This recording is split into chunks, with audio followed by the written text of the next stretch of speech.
Bonjour à tous. Il y a longtemps que je souhaitais faire une émission sur le socialisme français dans le cadre de cette série intitulée « Les idées à l'endroit ».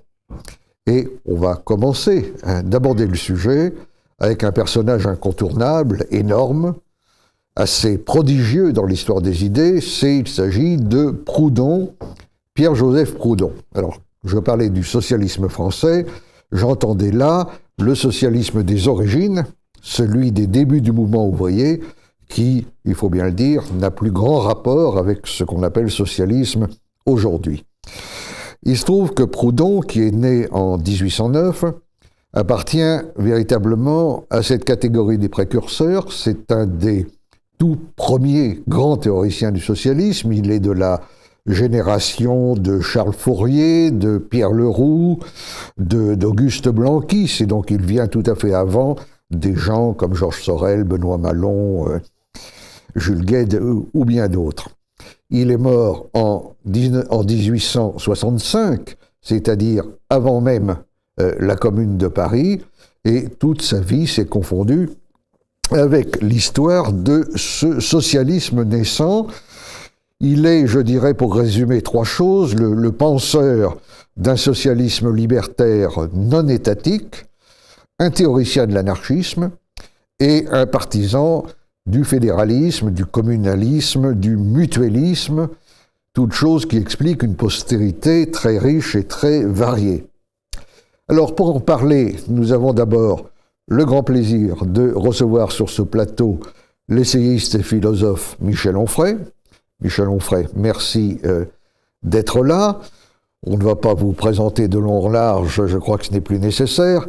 On vous décrit parfois comme un philosophe épicurien ou hédoniste. Je ne sais pas si l'étiquette n'est pas un peu limitée, limitative. Vous avez certainement subi l'influence d'Épicure, mais également de bien d'autres penseurs grecs, de Nietzsche également, et puis de Proudhon. Et comme nous allons parler de Proudhon, c'est sur ce point que j'insisterai. J'ai trouvé un texte où vous êtes décrit, je cite, comme un proudhonien qui se méfie des élites et du système parlementaire, un homme de gauche attaché à la défense de la classe ouvrière et à l'éducation populaire. Ça me paraît assez vous convenir. Et éducation populaire, il faut rappeler bien sûr qu'en 2002, vous avez lancé l'Université populaire de Caen, qui a été un extraordinaire succès et qui l'est toujours, puisqu'elle se poursuit encore.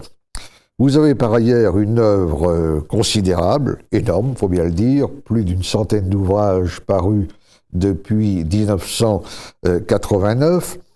Parmi les livres qui ont eu, je crois, le plus de succès, il faut citer surtout le traité d'athéologie en 2005, mais il y a également, bien sûr, l'énorme contre-histoire de la philosophie, 9 ou 10 volumes, je crois, parus depuis 2006, un journal hédoniste en 5 volumes, les 2 premiers volumes de cette série que je trouve particulièrement intéressant, avec Cosmos et Décadence, en attendant Sagesse, où on voit percer peut-être un nouvel aspect de votre pensée, peut-être un peu plus vitaliste, encore que là aussi le mot nous enferme un peu trop.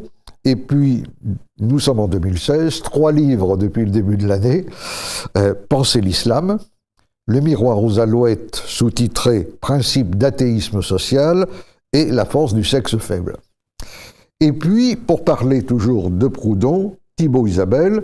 Thibaut Isabelle est essayiste, il a écrit plusieurs livres, il est rédacteur en chef de la revue Crisis. Son dernier ouvrage s'appelle Le Parti de la tolérance. C'est une étude critique d'une modernité qu'il voit écartelée entre l'hypercivilisation étatique et la barbarie marchande, et dans laquelle il se prononce pour l'autonomie communautaire des structures locales, pour un mutualisme solidaire, ce qui, là encore, nous rapproche de Proudhon, auquel il a consacré plusieurs articles et essais dont j'ai extrait une phrase. Proudhon a eu le mérite de penser une véritable alternative au système de l'argent, une alternative qui ne se contente pas de remplacer la tyrannie du commerce par la tyrannie de l'État. Alors, on ne va pas s'étendre sur la biographie de Proudhon, ça nous entraînerait beaucoup trop loin.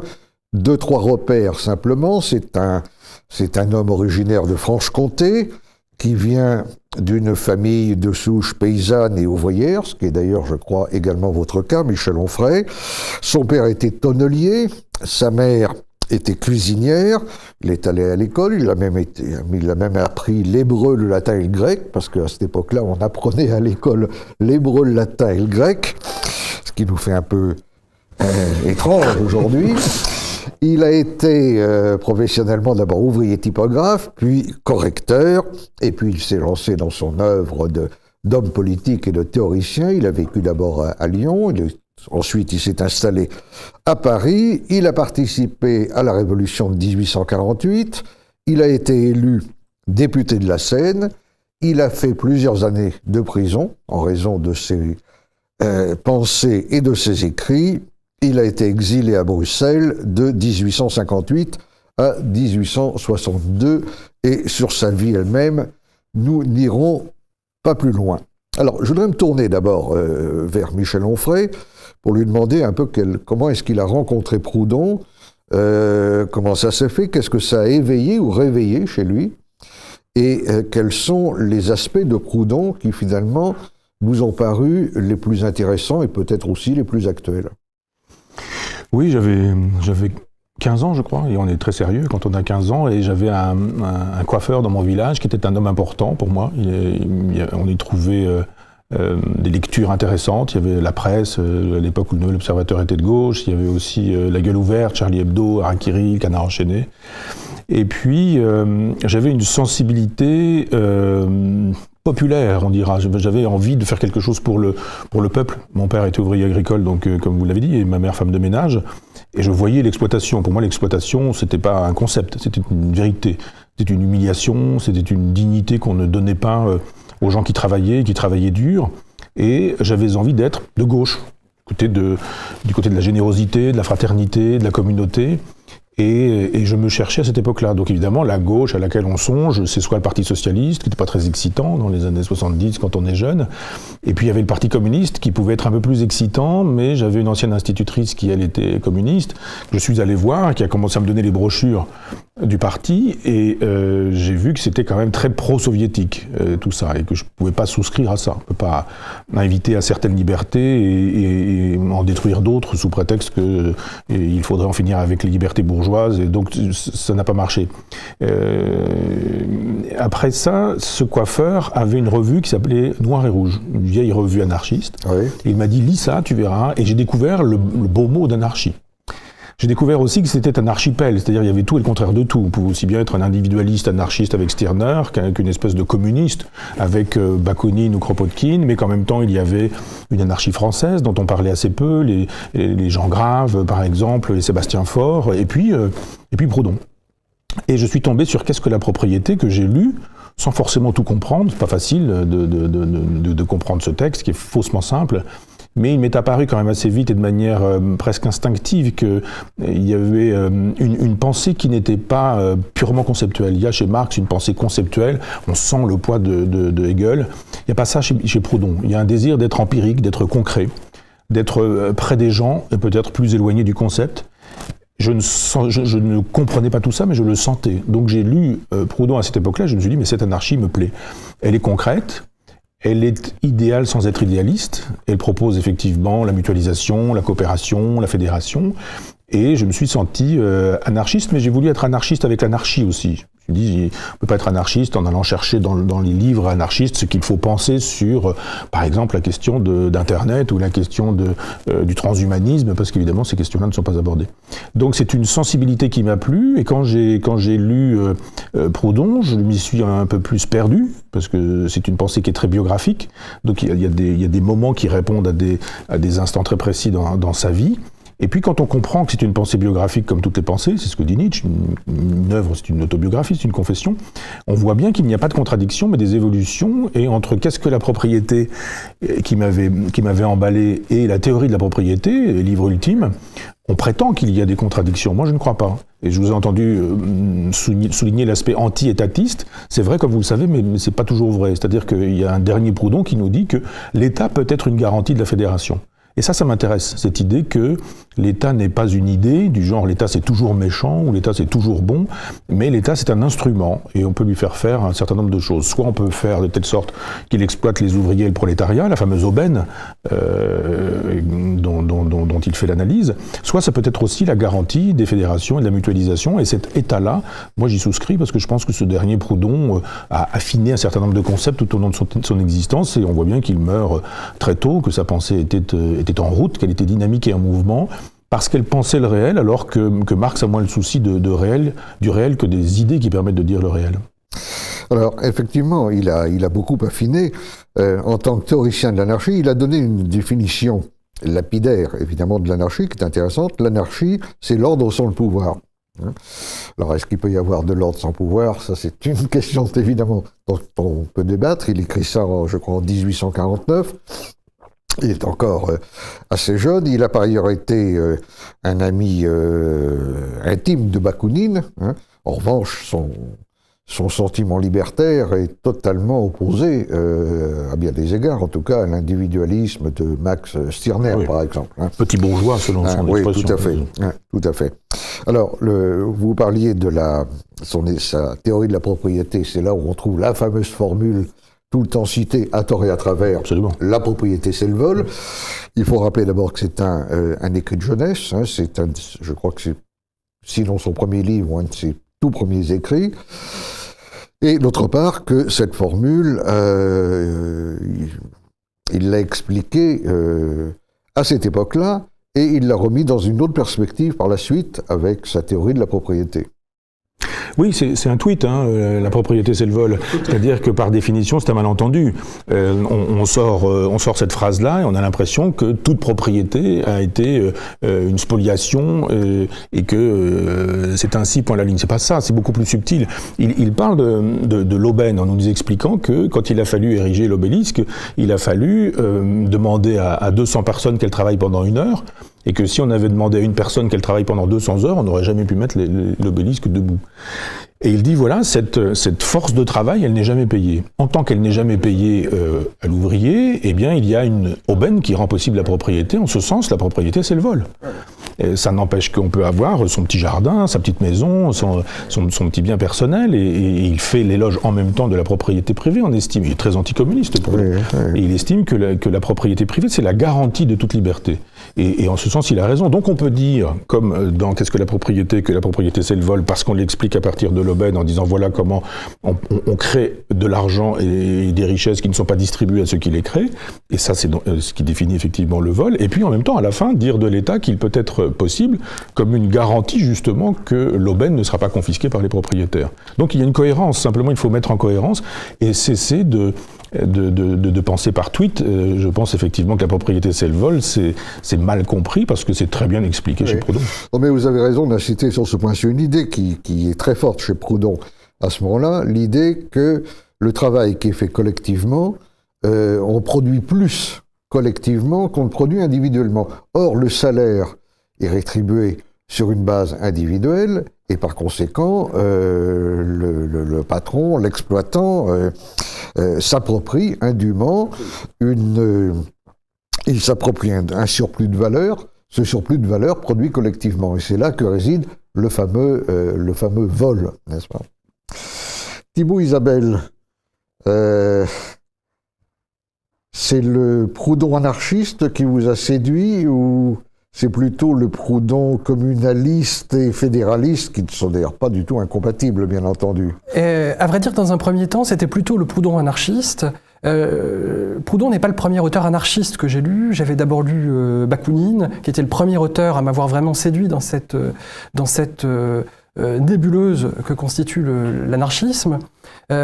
Proudhon, je ne l'ai découvert que dans un deuxième temps, dans mes premières années d'université, Et il y a quelque chose que j'ai immédiatement apprécié chez lui, que je ne retrouvais pas chez les autres auteurs anarchistes, c'était sans doute le fait que chez Proudhon, l'anarchisme, moins que chez aucun autre auteur de la tendance, n'est pas du tout une anarchie. Bien sûr, il y a chez les anarchistes de manière générale un souci de réguler la société sous de nouvelles formes. L'anarchisme n'est jamais une anarchie pure et simple.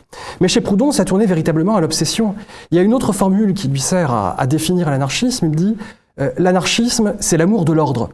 Ça, c'est quelque chose de profondément paradoxal, particulièrement aujourd'hui, où on s'imagine que l'anarchisme, c'est justement l'amour du désordre. Non, pour Proudhon, l'anarchisme n'implique pas de faire s'effondrer toutes les barrières. L'anarchisme ne nous autorise pas à faire ce qu'on veut. Au contraire, l'anarchisme, c'est une exigence d'un ordre supérieur. Parce que, au fond, l'anarchisme, qu'est-ce que c'est ? C'est la remise en cause du pouvoir politique. Alors, pas d'une manière absolue, on aura l'occasion d'en reparler, en effet, il y a une pensée de l'État qui est très forte chez Proudhon, non pas l'État-nation, mais Proudhon ne remet pas en cause radicalement l'État. Mais au-delà de ça, il remet en cause le primat de l'étatisme, c'est-à-dire d'une vie qui serait enrégimentée par le pouvoir politique, et donc par ses intermédiaires, la loi d'un côté, et aussi la pression policière sur les populations. Ce qu'il ne veut pas, c'est que l'État absorbe toutes les forces sociales. Exactement. Et ça veut dire aussi que ce qu'il veut, c'est introduire une nouvelle forme de régulation. Et cette régulation, chez Proudhon, c'est la morale et c'est la vie collective. Il y a l'idée vraiment d'une réappropriation de l'ordre du monde par la base et non pas par le sommet.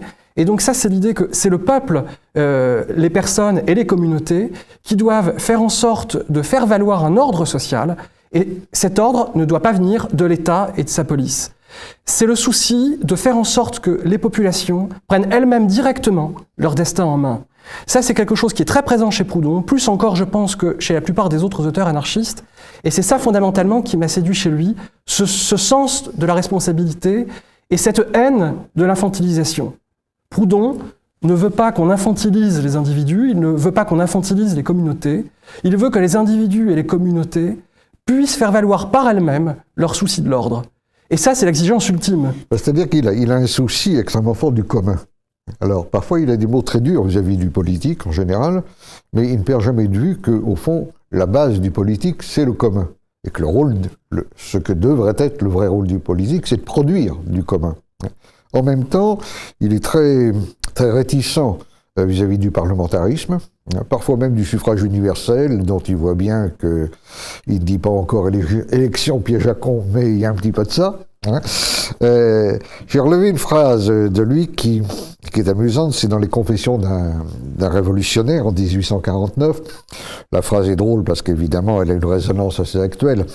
Proudhon écrit « Il faut avoir vécu dans cet isoloir qu'on appelle une Assemblée nationale pour concevoir comment les hommes qui ignorent le plus complètement l'état d'un pays sont presque toujours ceux qu'ils représentent. » Alors évidemment, ce sont des choses qui peuvent se citer aujourd'hui sans paraître avoir trop vieilli, disons.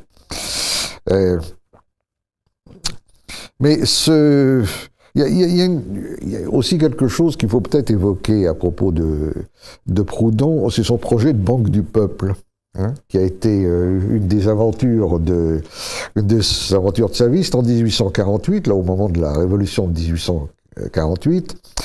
Il élabore une théorie qui est la théorie du crédit à taux zéro, qui anticipe d'ailleurs le fonctionnement de la plupart des mutuelles d'aujourd'hui, et il conçoit le projet de fonder une banque du peuple, dont le but serait l'abolition du salariat et de la monnaie, vaste objectif, vaste entreprise. Et la banque du peuple, en réalité, il a vraiment essayé de la réaliser, il a ouvert une souscription, mais elle n'a jamais pu voir le jour. Mais ça montre aussi ce côté concret dont vous parliez. C'est un théoricien qui essaye toujours de mettre en rapport la théorie, je ne dirais pas avec la praxis, ce serait un peu trop marxiste, mais avec la vie réelle, avec ce commun qui finalement fait le fond même de la vie sociale. C'est un pragmatique, et c'est ça qui m'intéresse chez lui. C'est-à-dire que la grande tradition philosophique occidentale, elle est idéaliste, elle est restée platonicienne. Le christianisme augmente le mouvement, la scolastique, la philosophie allemande, enfin, il y a une espèce de grand lignage qui fait que l'idée est supérieure au réel chez nombre de gens. Et Proudhon dit non, pas du tout, c'est le réel qui est supérieur à l'idée. L'idée, elle est là pour être au service du réel, et c'est pas le réel qui doit être au service de l'idée. C'est vraiment une inversion de valeur par rapport à Marx, pour qui la formation hegelienne fait qu'effectivement, il croit au prolétariat avec un P majuscule, à l'État, à la classe, à l'exploitation, à l'aliénation, et tout ça avec des grandes majuscules. Et Proudhon, pas du tout. Proudhon, il regarde le réel, et c'est à partir du réel qu'il pense. Alors évidemment, quand vous avez raison de citer ces lignes sur le parlementarisme, mais parce qu'il a été député. Oui, donc il peut savoir comment ça marche, justement. Et on peut dire, évidemment, on peut toujours théoriser sur la députation, mais quand on a été soi-même député, qu'on a vu comment ça ne marchait pas, dire très précisément ce qu'il peut dire. Et moi, j'estime qu'il y aurait une vraie révolution à faire sur le terrain des idées, à savoir en finir avec la tyrannie de l'idée.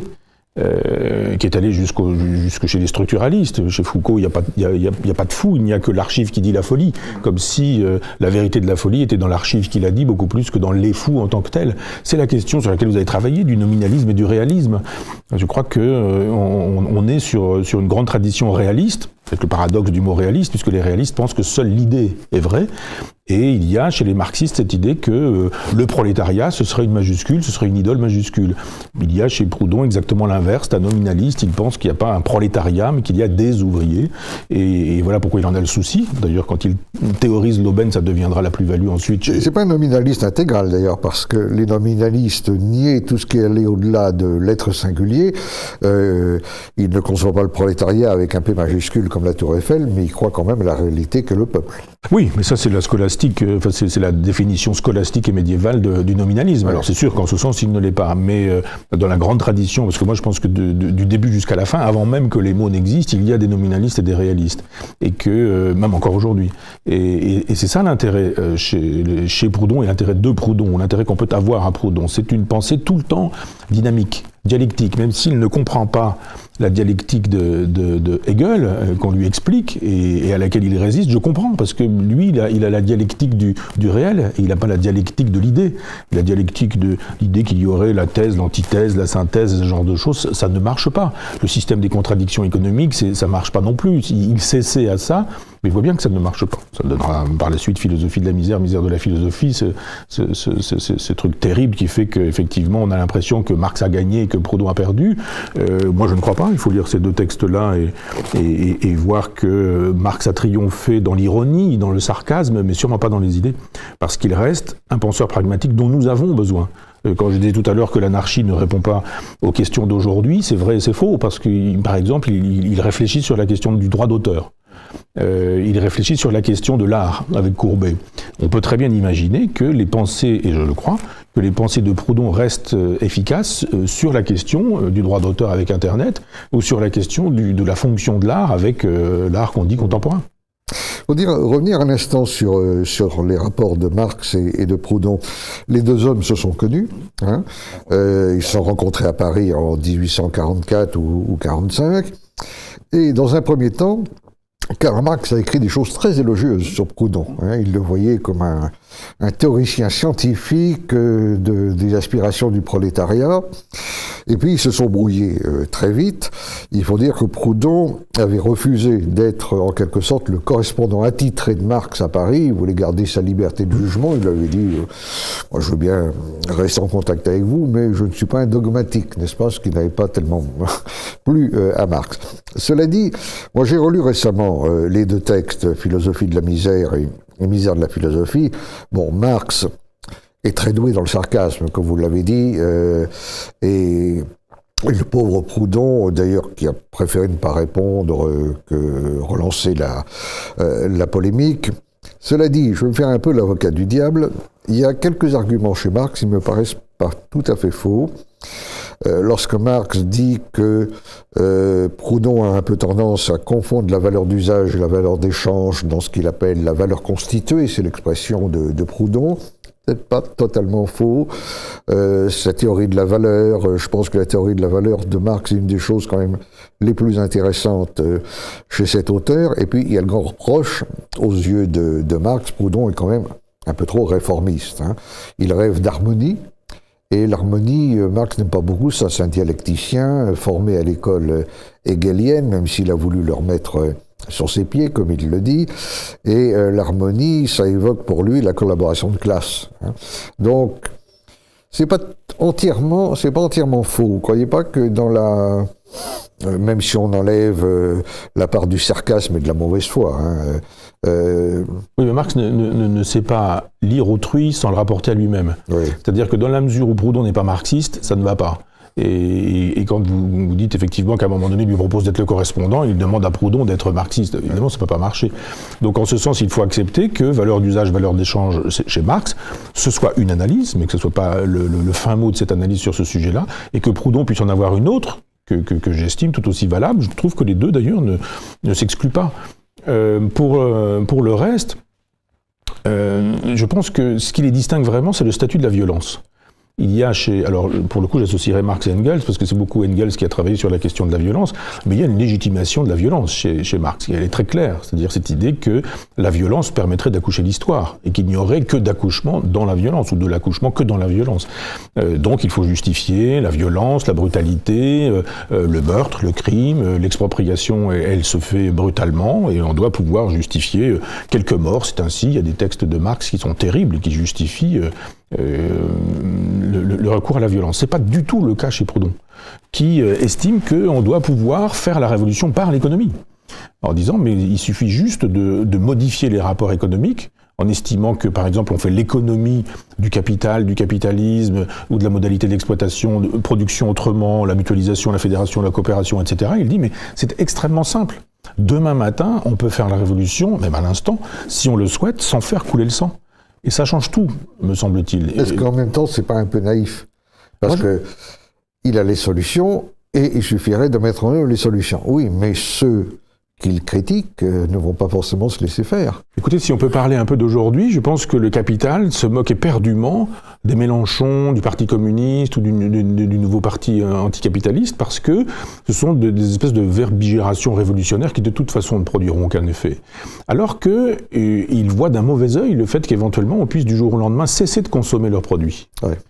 Et on sait très bien que on peut toujours attendre la révolution pour demain, elle n'arrive jamais, mais si en revanche on dit aujourd'hui arrêtez de consommer ce type de produit, boycottons ce type de produit, alors là on touche au capital, on touche au portefeuille du capital, et pour le coup ça me paraît bien plus évident. Donc plutôt que de travailler à une révolution, à un grand soir pour demain, avec une avant-garde éclairée du prolétariat, qui permettrait en recourant à la violence de pendre quelques capitalistes pour faire de telle sorte que d'un seul coup l'harmonie arriverait le surlendemain, on a chez Proudhon quelque chose de très évident, c'est une invitation à la révolution aussi. Il dit, si vous ne voulez pas du capital ou du capitalisme, ne le faites pas passer par vous. Et on voit bien aujourd'hui, d'ailleurs, tout le silence qui est organisé sur cette gauche libertaire qui n'existe jamais. Il faudrait choisir entre Hollande ou Mélenchon aujourd'hui, comme s'il n'y avait pas la possibilité d'un tiers socialisme, celui qui est le mien pour le coup, et qui existe déjà mais dont on n'organise jamais la visibilité. Parce qu'il y a des paysans qui organisent autrement leur production, parce qu'il y a des producteurs, parce qu'il y a des pêcheurs, des marins-pêcheurs, parce qu'il y a des agriculteurs, des arboriculteurs, enfin tous ces gens qui aujourd'hui, discrètement,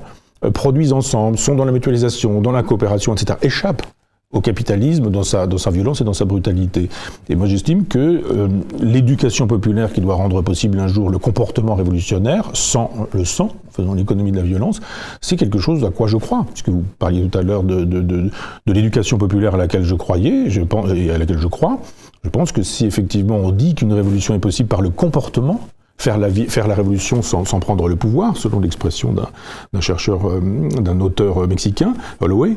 Mais je crois à ça. Je pense vraiment que nous pouvons faire la révolution sans prendre le pouvoir, justement en organisant les choses différemment et en disant nous n'obéirons pas au diktat du capitalisme qui nous oblige à être pour ou être contre, et à être contre via la révolution. Moi, la révolution violente, entendons-nous bien. Moi, je suis pour une révolution qui ne serait pas violente, ça paraît un oxymore, et d'aucuns appellent ça le réformisme. Moi, c'est pas un réformisme, la révolution, quand elle est non violente, Elle rend possible, non, je comprends très bien, voir Gandhi. C'est la sécession par rapport aux logiques du capital qui domine aujourd'hui le champ social, sans chercher un affrontement romantique et révolutionnaire. Absolument, c'est la Boétie.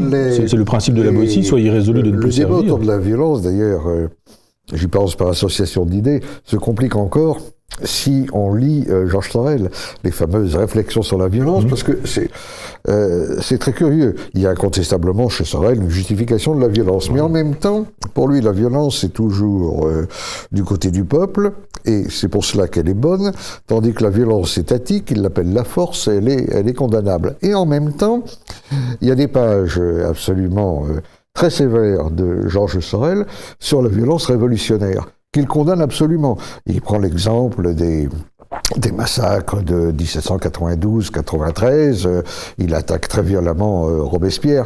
Donc tout ça est assez compliqué. Mais on pourrait peut-être revenir un instant sur le côté fédéraliste de Proudhon. Son idée de libre association des communes, son idée de partir de la base pour organiser la société, au fond, c'est l'idée d'un équilibre entre l'un et le multiple, à beaucoup d'égards. C'est l'idée que, en garantissant et en maintenant des antagonismes dans ce qu'ils ont de puissamment dynamique, on va éviter de tomber ou dans l'encroûtement conservateur ou dans une espèce de fuite en avant qui équivaudrait à la politique du pire. Oui, c'est ça. Proudhon a de manière générale un rapport tout à fait particulier à la dialectique. Vous en parliez tout à l'heure, Michel Onfray. C'est vrai, Marx reste fondamentalement un idéaliste. Son matérialisme n'est à vrai dire qu'un idéalisme inversé, en quelque sorte. Marx s'inscrit dans le sillage de la grande philosophie idéaliste occidentale. Et donc, il a une conception unitaire de la pensée de manière générale. C'est le réel qui doit se soumettre, en quelque sorte, au prisme de la raison. Proudhon, lui, envisage les choses d'une manière différente. Il considère que le monde est pétri de contradictions. Il échappe en quelque sorte à l'idéal de la raison. Et c'est cet ensemble de contradictions qui vont justifier à la fois le pragmatisme de Proudhon dans son approche des phénomènes et aussi sa conception de l'économie et de la politique. Parce que, dit Proudhon, la vie politique est faite de contradictions, parce que l'homme lui-même est contradictoire. Il ne cherche pas à réduire la contradiction. C'est ça qui est très intéressant. Il ne cherche pas à la résoudre au sens de la Aufhebung hegelienne, où il faut résoudre par une synthèse qui en fait équivaut quelque part à une mutilation. Il ne cherche pas à réduire. C'est ça qui est très intéressant. C'est d'ailleurs Sorel aimait beaucoup ça chez Proudhon, car Sorel a quand même été un très grand admirateur de Sorel, de Proudhon. Édouard Berthe, notamment, a écrit dans Guerre des États ou Guerre des classes de très belles pages sur ce sens positif de la contradiction chez Proudhon.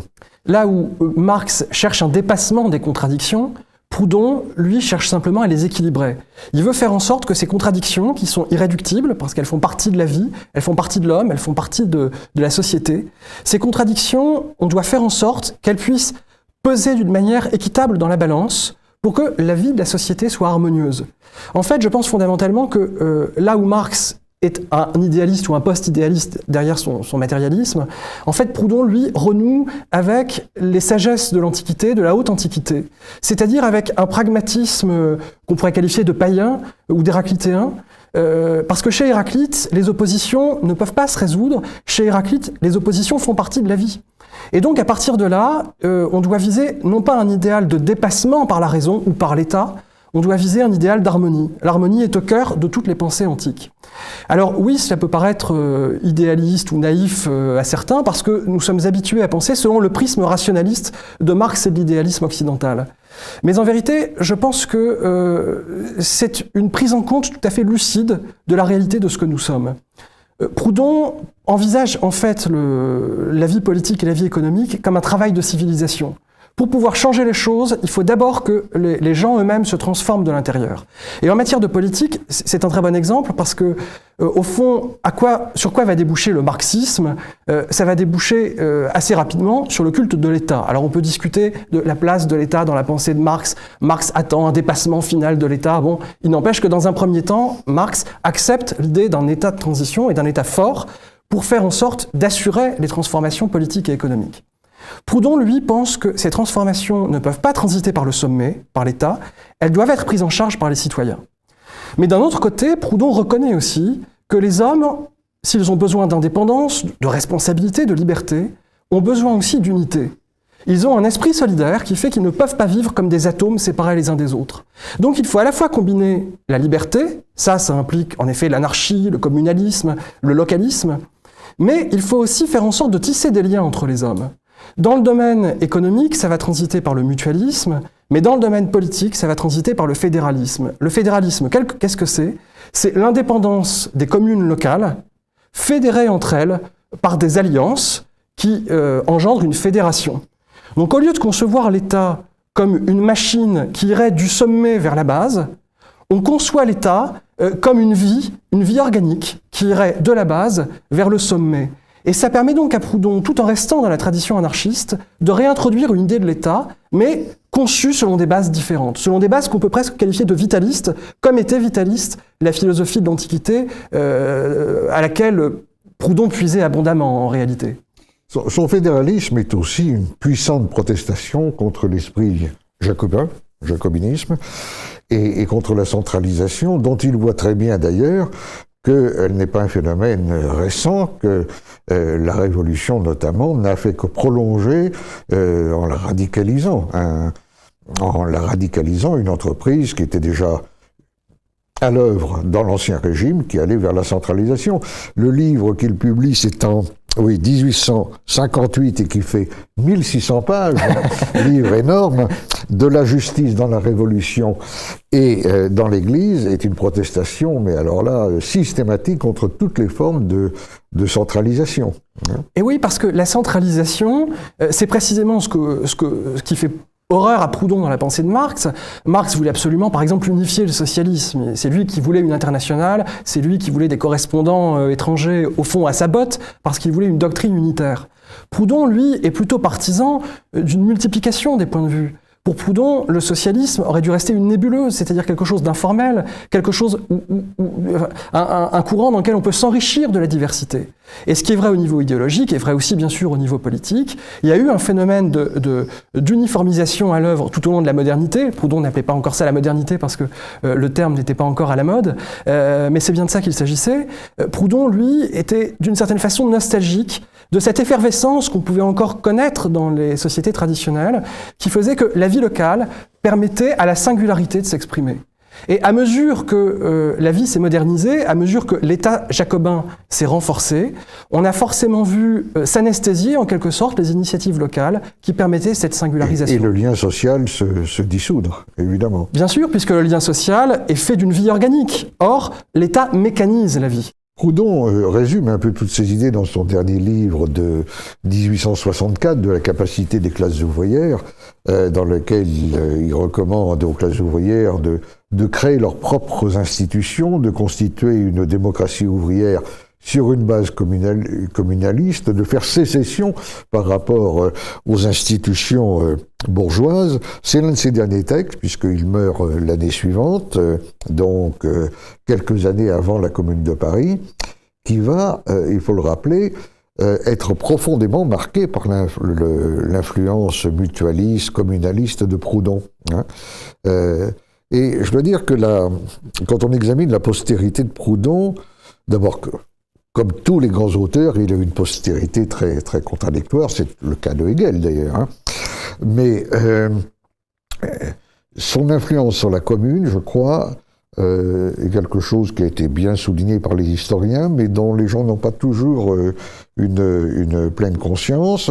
Il y a l'influence qu'il a exercée à travers Sorel, Berthe, Péguy, même à certains égards, avec cet épisode devenu un peu mythique et assez intéressant, mais en même temps qu'il faut ramener à ses justes mesures, qui a été l'épisode du fameux cercle Proudhon, où se rencontraient à la veille de la guerre de 1914 des royalistes et des syndicalistes révolutionnaires, élève de Sorel et qui voulait mettre toute cette rencontre sous le patronage de Proudhon. Il y a eu une influence de Proudhon chez les non-conformistes des années 30 également, notamment le groupe de l'Ordre Nouveau avec Robert Harron, Alexandre Marc, qui va surtout retenir le côté fédéraliste de Proudhon, et la référence à Proudhon sera permanente chez les tenants de ce que Alexandre Marc appelait le fédéralisme intégral, et puis évidemment on va la retrouver dans toute une grande partie du mouvement libertaire actuel. Bon, il y a beaucoup à dire sur la façon dont a évolué le mouvement libertaire, mais si vous allez à la librairie de la rue Amelot, n'est-ce pas, que j'ai beaucoup fréquenté dans le passé pour acheter des ouvrages anarchistes, vous allez trouver l'œuvre de Proudhon. D'ailleurs, je mentionnais les syndicalistes révolutionnaires, beaucoup d'entre eux, comme Victor Griffel ou Émile Pouget, venaient de l'anarchisme et avaient déjà été influencés par Proudhon à cette époque-là. Mais sur l'histoire du courant libertaire, Michel Onfray, qu'est-ce que ça vous inspire? Parce que vous l'avez finalement bien connu, ce courant. Alors je me souviens d'avoir rencontré Jean Daniel, à qui j'avais parlé de Camus. Enfin, c'est lui qui voulait absolument me rencontrer, parce qu'il estimait que je parlais pas assez de lui, Jean Daniel, mon livre sur Camus. Et je lui ai dit, puisque vous l'avez connu, je vais profiter de vous pour savoir quels étaient les rapports de Camus à Proudhon. Moi, j'ai vu la maison d'Albert Camus. Sa fille m'a fait visiter la maison. Il y a un moment donné, il y a des livres de Camus, et il y a effectivement des morceaux choisis de Proudhon. C'est-à-dire que Camus n'a pas travaillé vraiment sur Proudhon. Et il n'a pas lu vraiment, plume à la main, Proudhon. Et Jean Daniel a eu une belle formule. Je lui ai dit, mais qu'est-ce qu'il reprochait à Proudhon? Et Jean Daniel m'a répondu, les proudhoniens. Et je pense qu'il n'avait pas tort, parce que j'ai fait un beau livre sur Berthe, où j'ai découvert tout ce que je sais sur Berthe, et c'est dans ce livre que Maxime Leroy dit de l'usage qui est fait du nom de Proudhon dans le cercle Proudhon, c'est une violation de sépulture. Et de fait, c'est-à-dire que franchement, on s'est servi de Proudhon, et ça a desservi Proudhon. Quand Zév Sternel, par exemple, dit aujourd'hui qu'il y a dans le cercle Proudhon matière à générer un fascisme à la française, avec un Bernard-Henri Lévy qui, avec sa caisse de résonance que l'on sait, reprend cette histoire dans l'idéologie française, d'un seul coup, Proudhon devient l'antisémite qu'il était, c'est évident, mais comme pas mal de socialistes avant Auschwitz. Et d'un seul coup, on découvre que Proudhon, ce sont les proudhoniens, que les proudhoniens c'est Valois, que c'est Maurras, que c'est tout ça. On fait une espèce de grande souple en disant c'est donc l'extrême droite, voyez bien, Proudhon, passons à autre chose, c'est l'un des penseurs pré-fascistes. Tout ça est effectivement extrêmement dommageable. Parce Proudhon, nouveau réac. Oui, aujourd'hui on dirait ça. Mais les prélèvements rendent ça possible. Vous avez raison de dire qu'il y a eu des hégéliens de droite et puis des hégéliens de gauche. Donc il y a eu des proudhoniens de droite et des proudhoniens de gauche, suivant qu'on prélève chez tel ou tel. On peut obtenir, effectivement, si on sort les textes misogynes de Proudhon, les textes qui font l'éloge de la famille, les textes antisémites, les textes qui sont contre les syndicats, mais pour les associations et ce genre de choses, d'un seul coup, tout Pétain, tout Vichy peut. C'est surtout d'ailleurs qu'il faut bien dire qu'il a été attaqué, pas tout à fait à tort, sur sa misogynie. Hein. Oui. Il est quand même, surtout par rapport à ce que disaient les autres socialistes de son temps, l'idée d'égalité politique entre les hommes et les femmes le révulse. Il dit le ménage et la famille, voilà le sanctuaire de la femme. Et j'ai pris encore une citation tout à fait acceptable. Il y en a d'autres qui le sont beaucoup moins. Et comme en plus, par moments, il fait aussi l'apologie de la guerre dans son. Franchement, la guerre et la paix. Oui, bien sûr. Mais ça ne choquait pas beaucoup, parce que d'abord, il y avait la guerre des classes, et chacun envisageait le conflit à sa manière. On n'était pas encore dans l'histoire des citoyens du monde et du sans-frontiérisme universel. Mais sur le plan des femmes, oui, il a été quand même très attaqué par les féministes.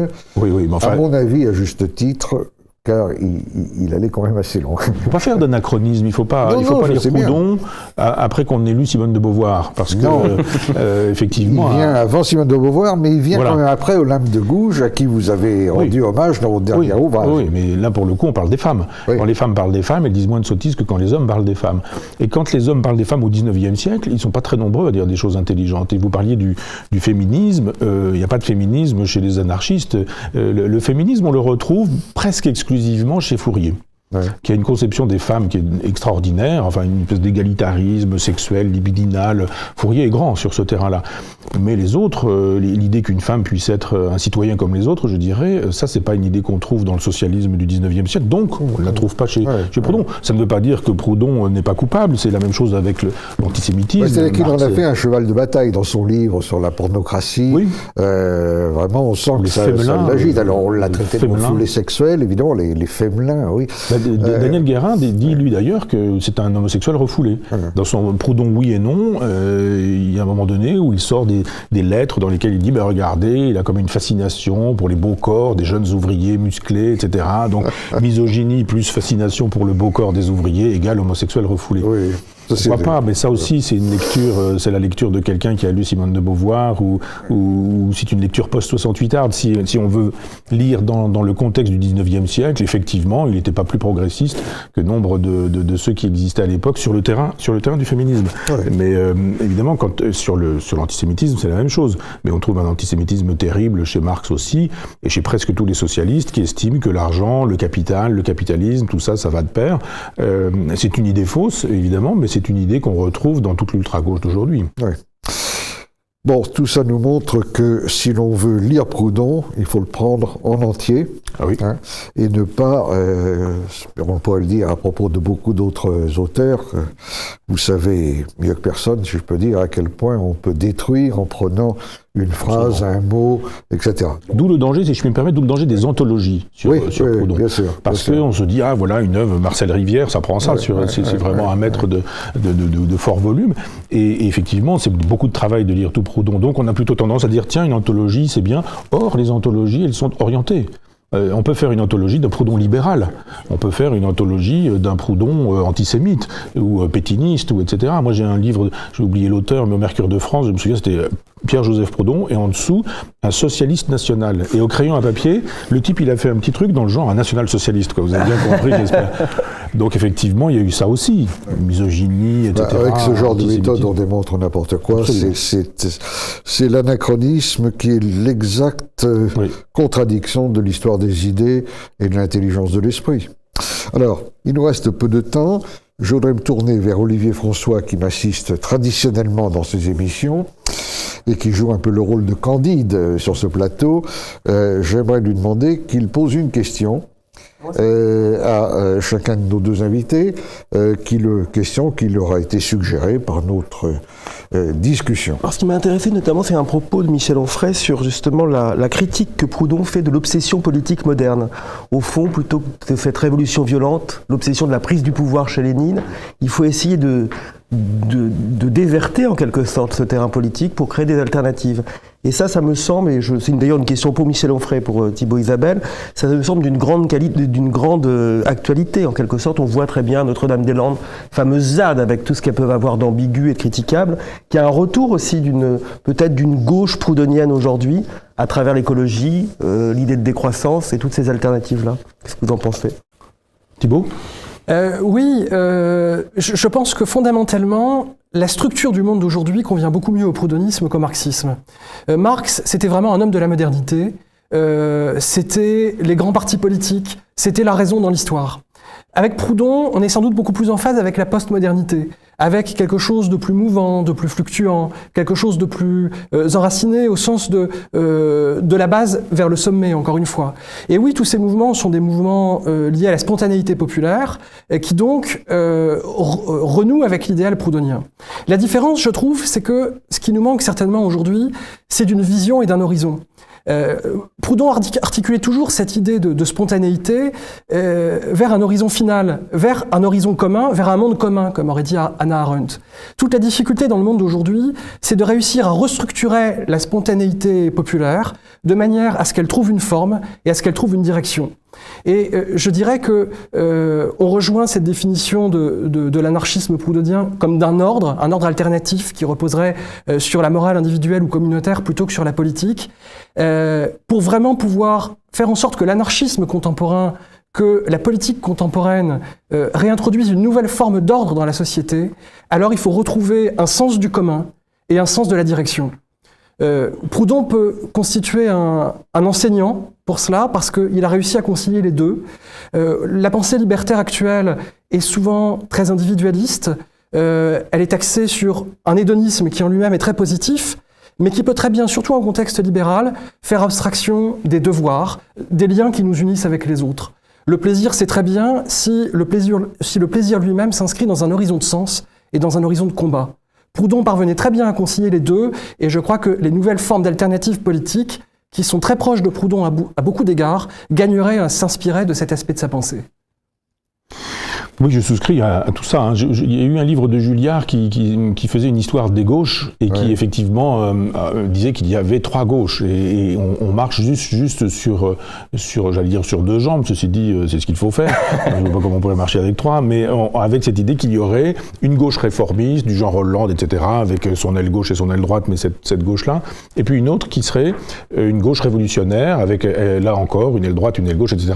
Et puis plus rien d'autre. Et on aurait Hollande avec un spectre qui irait de Macron jusqu'à Montebourg, et puis on aurait le Parti communiste avec jusqu'au NPA et lutte ouvrière, etc. Et Julliard disait, mais il y a, qui connaît bien d'ailleurs Pelloutier, qui a écrit sur ce sujet-là, mais qui connaît bien cette gauche-là, dit, mais il y a une troisième gauche qui est une gauche libertaire. Et de fait, vous avez raison sur cette idée qu'il faudrait cristalliser tous les mécontentements qui existent, et je vois d'un bon œil ce que la CGT fait actuellement, parce qu'on est dans une logique un peu anarcho-syndicaliste. La crainte, c'est la récupération de politique politicienne, mais j'estime que le retour du peuple s'effectue parce que des gens disent « maintenant ça suffit ». Et on retrouve l'idée de la grève générale, on retrouve l'idée de l'anarcho-syndicalisme, on retrouve cette idée qu'il y a nuit debout, mais que c'est une espèce de manifestation de ce qu'est la génération Mitterrand, une espèce de nihilisme généralisé, alors qu'il y aurait dans le syndicalisme qui pourrait être révolutionnaire une espèce d'espoir qu'il faudrait cristalliser, parce qu'il y a des gens qui sont proudhoniens qui ne le savent pas. Et je pense qu'il nous faudrait leur faire savoir que dans les inventions qu'ont les gens, par exemple dans les immeubles où on fait des garderies, où on fait des écoles alternatives, où on fait des modes de production particuliers, des modes de distribution des productions agricoles ou des productions ouvrières, il y a là un proudhonisme qui s'ignore. Et je pense que si on était, et c'est pourquoi votre émission est intéressante, si on disait ce qu'est Proudhon, ce qu'est le proudhonisme, ce qu'il peut être aujourd'hui, en montrant qu'il a été important dans l'histoire. Vous parliez de la Commune. Je pense qu'effectivement, la Révolution française invente la guillotine. La Commune brûle la guillotine. La Révolution française s'est faite avec des intellectuels aigris, ressentimenteux. Tous les Jacobins sont des gens qui ont voulu faire carrière littéraire avant 89 et qui n'y sont pas parvenus. Prendre la biographie de tous ces gens-là, c'est assez consternant. La Commune n'a pas d'intellectuel. On ne peut pas dire il y a eu une grande figure de la Commune. C'est quoi, c'est qui la Commune? Il faut connaître un peu la Commune pour donner des noms, sinon. C'est la Commune. Elle est pragmatique. La Commune, elle est soucieuse de choses extrêmement concrètes. Comment on donne de l'argent aux femmes, aux veuves, aux femmes qui sont abandonnées. Comment est-ce qu'on s'occupe des enfants et qui sont eux-mêmes abandonnés. Comment est-ce qu'on crée des crèches. Comment est-ce qu'on crée des assurances. Comment est-ce que, etc. Elle est éminemment concrète, cette Commune. Et si on en gardait l'esprit, et je pense qu'il faut jouer la Commune contre la Révolution française de 93, et je dis bien de 93, pas contre la Révolution, parce que c'était le cas de Proudhon. Il était girondin, il estimait qu'il y avait dans la Gironde matière à réflexion pour un avenir, et je pense que ce présent-là, Proudhon, pourrait être notre avenir. Très bien, nous sommes parvenus au terme de cette émission. Merci encore, Michel Onfray. Merci à Thibault et Isabelle et à tous ceux qui nous regardent ou nous regarderont, et rendez-vous bien sûr pour une autre émission de la série Les idées à l'endroit.